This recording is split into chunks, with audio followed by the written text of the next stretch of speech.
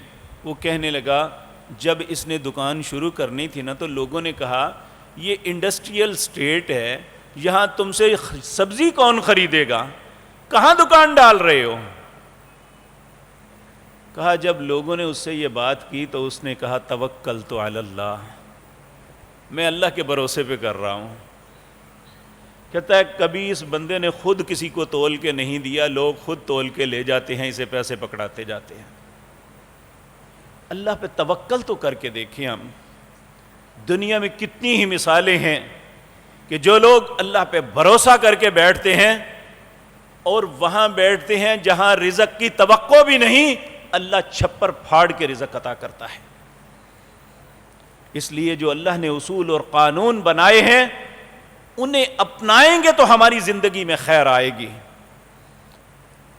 تو چوتھا حق نبی مکرم صلی اللہ علیہ وسلم آپ نے فرمایا وہ چھینک کا جواب دینا ہے۔ اور یہاں نبی کریم نے ایک تلقین بھی فرمائی، آپ نے فرمایا ان اللہ یحب العطاس، اللہ چھینک کو پسند کرتا ہے، وَيَكْرَهُ التَّسَاوُبُ، یہ جمائی کو ناپسند کرتا ہے۔ کیوں؟ نبی کریم صلی اللہ علیہ وسلم نے فرمایا اب اگر چھینک آئے تو فحمد اللہ، پھر اللہ کی تعریف کرو، فحق علی کل مسلم، ہر مسلمان پر اس بات کا حق ہے، سمعہ، جب وہ سنے تو پھر اس کا جواب دے یرحمک اللہ۔ اور پھر فرمایا یہ جو جمائی ہے اسے روکنے کی کوشش کرو، کیونکہ جب جمائی لے کے آواز نکالتے ہو نا آ کی تو شیطان ہنستا ہے کہ میرا کام ہوا ہے۔ اس لیے جمائی کو روکو۔ اور چھینک لینے وقت نبی کریم اپنا ہاتھ اپنے منہ پہ رکھ لیتے یا کپڑا آگے رکھ لیتے کہ دوسرے انسان کو اس کی وجہ سے اذیت نہ ہو۔ آپ انسان کے احساسات کا اتنا خیال فرماتے کہ میرے کسی بھی عمل کی وجہ سے دوسرے مسلمان کو تکلیف اور اذیت نہیں ہونی چاہیے۔ اس لیے مجھے اور آپ کو بھی سوچنا چاہیے، جو نبی ہمارے لیے اسوہ حسنہ ہیں، جو نبی رحمت ہیں، انہوں نے جو رستے بتائے ہمارے لیے وہی خیر کے رستے ہیں۔ اللہ ہمیں اپنی سوچ کو درست کرنے کی توفیق عطا فرمائے۔ پانچواں حق نبی مکرم صلی اللہ علیہ وسلم نے ارشاد، ہاں ایک بات عرض کر دوں، اگر حالت نماز میں چھینک آ جائے تو پھر کیا کرنا چاہیے؟ پھر انسان یہ جو ایک دوسرے کے مقابلے میں جواب دیتا ہے، جواب نہیں دینا چاہیے۔ ہاں یہ ہے، ایک مرتبہ نبی کریم صلی اللہ علیہ وسلم حالت نماز میں تھے تو حضرت رفاع بن رافع رضی اللہ تعالی عنہ انہیں چھینک آئی تو انہوں نے کہا الحمدللہ حمدن کثیرن طیبن مبارکن فی مبارکن علیہ کما یحب ربنا ویرضا۔ نماز ختم ہوئی، نبی کریم صلی اللہ علیہ وسلم نے فرمایا نماز میں کون بول رہا تھا؟ وہ ڈر گئے، خاموش رہے۔ آپ نے پھر پوچھا نماز میں کون بول رہا تھا؟ وہ پھر خاموش رہے۔ نبی مکرم نے تیسری مرتبہ کہا نماز میں کون بول رہا تھا؟ ڈرتے ہوئے کہنے لگے یا رسول اللہ مجھے چھینک آئی تھی، میں نے اس کے جواب میں یہ کہا الحمدللہ، تمام تعریفیں اللہ کے لیے ہیں، حمدن کثیرن، میں بہت زیادہ اس کی تعریفیں کرتا ہوں، طیبن مبارکن، جو بڑا پاک اور بابرکت ہے، فی مبارکن علی، اسی کی وجہ سے برکتیں ہیں، کما یحب ربنا ویرضا، جس طرح میرا رب پسند کرتا ہے اور جس پہ راضی ہوتا ہے میں اتنی تعریف کرتا ہوں۔ تو نبی مکرم صلی اللہ علیہ وسلم نے فرمایا میں 30 سے زیادہ فرشتوں کو دیکھ رہا تھا کہ وہ یہ کلمات ایک دوسرے سے چھین رہے تھے کہ میں یہ کلمات اللہ کی بارگاہ میں لے کے میں پیش ہو جاؤں۔ یعنی اللہ کو اپنی تعریف کے معاملات اتنے پسند ہیں۔ پانچواں حق مسلمان کا مسلمان پر یہ ہے کہ وَإِذَا مَرِضَ فَعُدْهُ، جب کوئی مسلمان بیمار ہو جائے تو اس کی بیمار پرسی کی جائے۔ اب بیمار پرسی کا مطلب کیا ہے؟ کہ وہ بیماری کے اندر ایک کرب، ایک تکلیف میں مبتلا ہے۔ بیمار پرسی یہ نہیں ہے اسے جا کے اور خوفناک باتیں سنا دو، فلاں ایسے بیمار ہوا مر گیا، فلاں کے ساتھ ایسے ہوا، فلاں یہ ہوا، ایسا نہیں ہے۔ بلکہ نبی مکرم صلی اللہ علیہ وسلم نے جو طریقہ بتایا وہ یہ ہے کہ آپ جب کسی بیمار کے پاس جاتے اسے تسلی دیتے، لا بأس طہورا انشاء اللہ، گھبرانا نہیں ہے، یہ جو بیماری تھی آئی ہے نا یہ تیرے گناہوں کی پاکیزگی کا سبب بنے گی۔ اب ایک بندہ بیماری میں، بخار میں تپ رہا ہے، سر کے درد ہے یا اسے اور کوئی اذیت اور تکلیف ہے، تو ایسے حالات میں جب اسے کچھ دھاڑس بندائی جائے گی تو اس کا دل حوصلے میں آئے گا۔ اگر اسے مرنے کا سناؤ گے تو پھر یقین جانیے بجائے کسی فائدے کے ہم اس کا نقصان کرنے چلے گئے ہیں۔ نبی کریم صلی اللہ علیہ وسلم نے فرمایا کہ جب تم کسی بیمار کے پاس جاؤ تو پھر اس کے پاس بیٹھو اور اس کے لیے دعا کرو، اسأل اللہ العظیم رب العرش العظیم ان یشفیک، میں اس عظیم رب سے سوال کرتا ہوں جو عرش عظیم کا رب ہے، ان یشفیک، اللہ تمہیں شفا عطا فرمائے۔ نبی کریم صلی اللہ علیہ وسلم نے فرمایا چاہیے کہ وہ بیمار کے پاس 7 مرتبہ یہ کلمات اللہ سے التجان کہے۔ تو نبی کریم نے فرمایا اگر اس کی وہ بیماری مرض الموت نہیں ہے، الا عافاہ اللہ من ذلک المرض، اللہ اس بیماری سے اسے ضرور شفا عطا فرما دے گا۔ پہلے تو اسے تسلی دینی ہے، پھر اس کے لیے دعا کرنی ہے۔ اب بیمار پرسی کریں گے تو ہمیں کیا فائدہ ملے گا؟ نبی کریم صلی اللہ علیہ وسلم نے فرمایا، اللہ اکبر، حضرت ابو ہریرہ کہتے ہیں من عاد مریضا او زار اخاہ لہ فی اللہ، جس نے کسی مریض کی عیادت کی یا کسی شخص کے پاس صرف اس لیے گیا کہ یہ ایک نیک آدمی ہے میں اسے ملنے کے لیے جاتا ہوں اللہ کی رضا کے لیے، تو ایک آواز دینے والا فرشتہ آواز دیتا ہے، تمہاری دنیاوی اور اخروی زندگی مبارک ہو، تمہارا چل کے مریض کی عیادت کرنا تمہارے لیے مبارک ہو، ایک اچھے انسان کی ملاقات کے لیے جانا مبارک ہو، تم نے جنت میں ایک گھر حاصل کر لیا۔ اگر اس حق کے مطابق اس مریض کے پاس جا کے کہیں گے جو پیارے نبی جناب محمد الرسول اللہ نے فرمایا، آپ نے فرمایا جب کسی مریض کے پاس جاؤ اور وہ درد کرب سے کرا رہا ہو، وہ درد ویسے کسی بیماری کی وجہ سے ہو یا وہ درد زخم کی وجہ سے ہو، آپ نے فرمایا صحیح مسلم کے اندر ہے، اس کے اوپر دایاں ہاتھ رکھو، 3 دفعہ کہو بسم اللہ بسم اللہ بسم اللہ، پھر 7 دفعہ کہو اعوذ بعزت اللہ وقدرتہ من شر ما تجد وتحاذر، اعوذ بعزت اللہ وقدرتہ من شر ما تجد وتحاذر۔ اللہ رب العزت اس تکلیف، اس کرب سے اسی وقت اسے نجات دے دیں گے۔ تو یہ مسلمانوں کی خیر خواہی کے معاملے ہیں۔ نبی کریم صلی اللہ علیہ وسلم آپ نے فرمایا من عاد مریضا لم یزل فی خرفۃ الجنۃ حتی یرجع، جب کوئی انسان بغیر کسی مفاد کے، کوئی رشتہ ناتا نہیں، کوئی معاملہ نہیں، کسی مریض کی عیادت کے لیے جاتا ہے، جب تک اس کے پاس بیٹھا رہتا ہے ایسے ہے وہ جنت میں بیٹھا ہوا ہے، یہاں تک کہ وہ واپس نہ لوٹ آئے۔ اللہ اکبر۔ اللہ رب العزت نے کیسی خوبصورت باتیں آپ کی زبان مطہرہ سے ہم تک پہنچائی، اللہ ہمیں ان پہ عمل کی توفیق عطا فرمائے۔ ایک دن نبی کریم صلی اللہ علیہ وسلم اپنے ساتھیوں کے ساتھ تشریف فرما تھے، آپ نے کچھ سوال کیے، رمضان نہیں تھا، عام دن تھے، آپ نے فرمایا من اصبح منکم اليوم صائما، تم میں سے آج کون ہے جس نے روزہ رکھا ہو؟ ایک شخص کھڑے ہوئے کہنے لگے یا رسول اللہ میں نے رکھا۔ وہ کون تھے؟ سیدنا ابو بکر صدیق رضی اللہ تعالی عنہ۔ پھر آپ نے فرمایا فمن تبع منکم اليوم جنازۃ، تم میں سے کون ہے آج جو کسی مسلمان کے جنازے میں گیا ہے؟ پھر وہی شخصیت کھڑے ہوتے ہیں کہنے لگے انا یا رسول اللہ میں نے جنازہ پڑھا ہے۔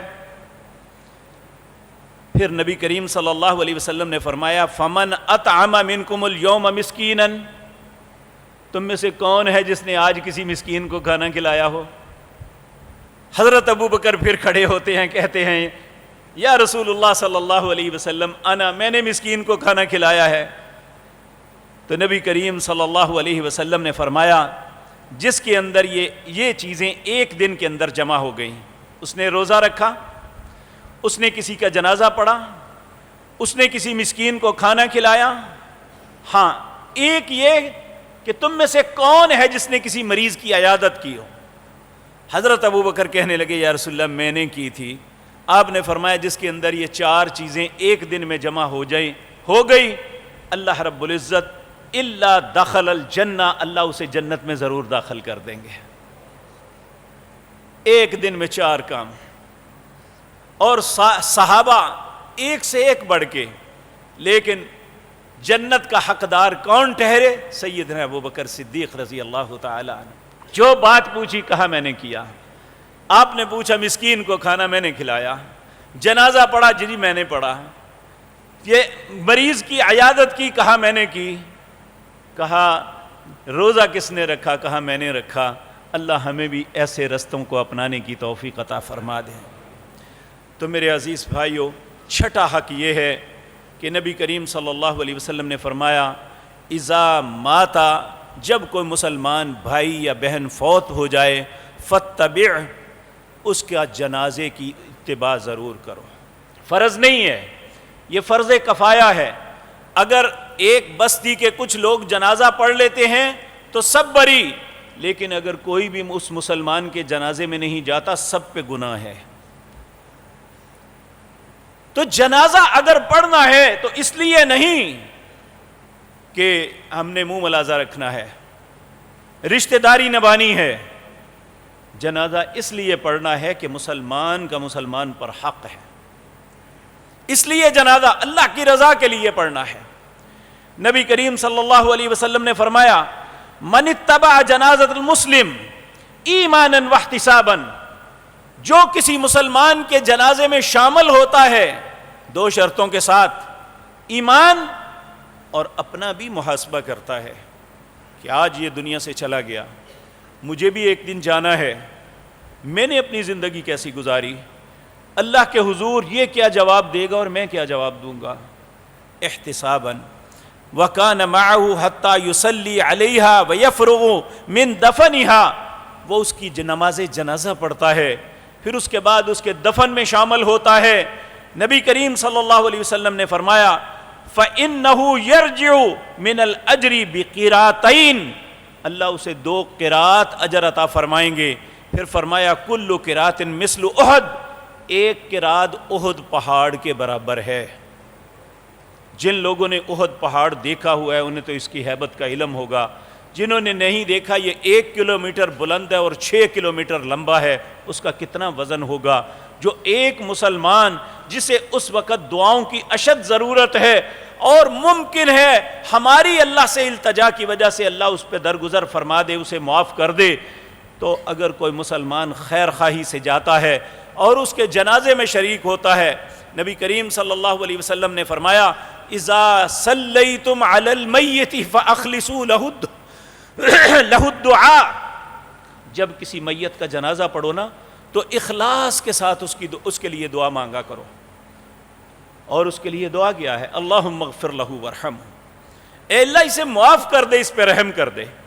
اور جو شخص اخلاص کے ساتھ اس کے لیے دعا مانگتا ہے، بلکہ بدقسمتی یہ ہے کہ آج ایک ایسا وقت ہے کہ جنازے میں سینکڑوں لوگ کھڑے ہوتے ہیں، ان میں سے بہت کم لوگ ہیں جنہیں جنازے کی دعا آتی ہے۔ اکثر بھائی یہی سوال کرتے ہیں جنازے کی دعا نہ آتی ہو تو کیا پڑھنے؟ میرے بھائی نہ آتی ہو تو یاد کرنی چاہیے، اور کیا کرنا چاہیے۔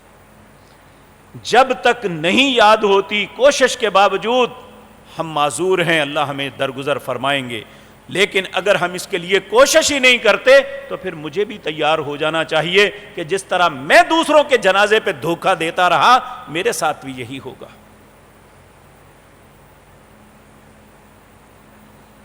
تو میرے عزیز بھائیو، یہ نماز جنازہ کے اندر اور اس کی تدفین اور دوسرے معاملات کے اندر اتنی بے اعتدالی ہے، اتنی خباثتیں بھر گئی ہیں کہ العیاذ باللہ یہ مسلمانوں کے مسلمان پر 6 حق تھے جو بیان کیے، یہ جنازے کے متعلق اللہ نے زندگی اور توفیق دی تو کسی مجلس میں عرض کروں گا، کیونکہ یہ بہت اہم معاملہ ہے۔ ہمارا فوت ہونے والا دنیا سے جا رہا ہے اور یہ آخری حق ہے جو ہم پہ ہے، اگر ہم وہ بھی سنت کے مطابق ادا نہ کر سکے تو وہ اس میت کے ساتھ بھی ظلم ہوگا اور ہم اپنی جان کے ساتھ بھی ظلم کر رہے ہیں۔ اللہ ہم سب پہ رحم فرمائے۔ اللہ رب العزت یہ جو حقوق بیان کیے ہیں، افشی السلام، سلام کو عام کرنا، ایک دوسرے کی سلامتی کے ضامن بن جانا، وطعم الطعام، دوسرے کو کھلانا، اور تیسرا حق کہ مسلمانوں کی خیر خواہی کرنا، چوتھا حق چھینک آئے تو الحمدللہ کہنا، پھر اس کا جواب دینا، پانچواں حق مریض کوئی بیمار ہو جائے تو اس کی عیادت کرنا، چھٹا حق اگر مسلمان بھائی یا بہن فوت ہو جائے تو اس کے جنازے میں شریک ہونا۔ یہ وہ حقوق ہیں جو ہر مسلمان کے ایک دوسرے اوپر ہیں، یہ قرض ہے جو ہمیں ایک دوسرے کا ادا کرنا ہے۔ اللہ ہمیں اس حق کو صحیح طریقے سے ادا کرنے کی توفیق عطا فرمائے۔